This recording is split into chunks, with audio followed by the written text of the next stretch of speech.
EDE, or EDVC.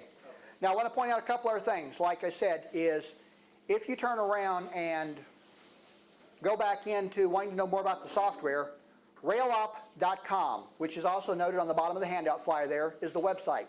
If there's anyone that's interested in knowing more about RailOp, or let me also underline this, anyone that's actually interested in moving forward to operating soon and they're looking at maybe buying the software, get with me this weekend because there could be a chance for a discount on that price.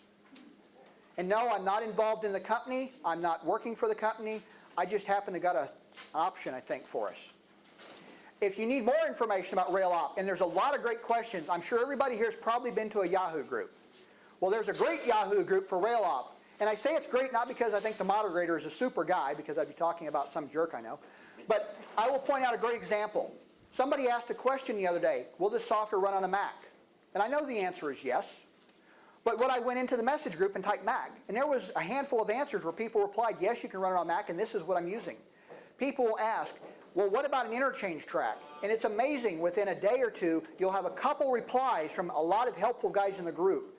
Unlike a lot of your Yahoo groups where you probably won't want to go there because you don't want to deal with crap, this is one of those places where you will get some very good answers, and if anything, Frank will reply with your answer about the interchange track, and then Bill will reply with an addition to it. So you will get a couple answers. There will be different ways to do it, or an answer with an expanded answer.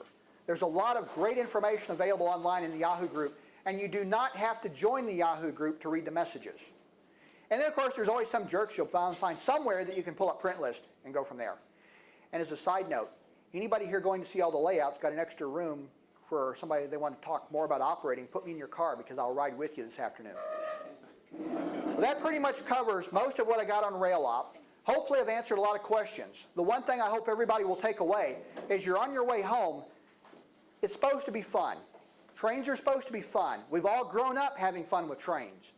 There's a lot of complexity you can get into operating sessions. There's a lot of paperwork, there's timetables, there's train orders, there's a lot of things you can bring into it.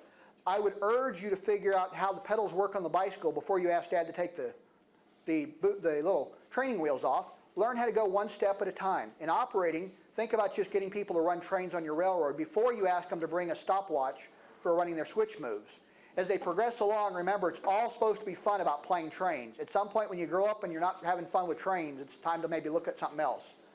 When you leave today, think about on your railroad, what if I get into operating? What kind of cars do I have? Where do I want the trains to run? How do I want these trains to run? And do I really want to use a typewriter and manual, or do I want to turn around and use some silly computer program? That's the end of my clinic. If you have more questions, please get with me after.